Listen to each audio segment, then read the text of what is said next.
आपल्याला ही चिवईची भाजी बनवायची आहे. त्याच्याकरता आपण मुगाची डाळ 1 तास आधी भिजत घातली आहे, बारीक करून वाटून घेतली आहे. त्याच्यामध्ये तिखट मीठ मिरची टाकली आहे आणि आता हा कांदा आपण फोडून घेऊन परतायला ठेवला आहे. गॅस बंद केला आहे कारण आपल्याला तो कांदा लाल नाही करायचा, त्याच्यावर भाजी आंतरायची आहे. मग ती खालून कांदा त्याचा होऊन जातो. ही चिवईची भाजी थोडं 2-3 पाण्याने त्याचे पानं खूप छान अशी धुवून घेतली.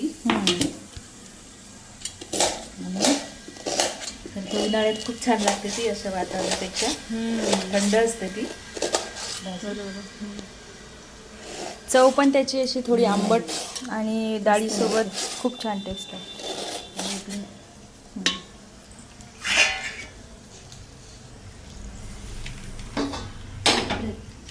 एक मिनिट लाईट लावायचं. इथे आपण बनवली आहे सोयाबीनची मसाला वगैरे असं भाजी आणि ही बनवली आहे आपण कढी.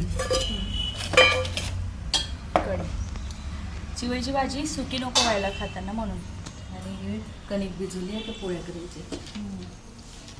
तर अशी ओव्हरऑल स्वयंपाकाची तयारी झाली आहे. पोळ्याच राहिल्या. हां, ही सोयाबीन चिल्ली पण बनवली होती आम्ही, खूप रेस्टॉरंट स्टाईल.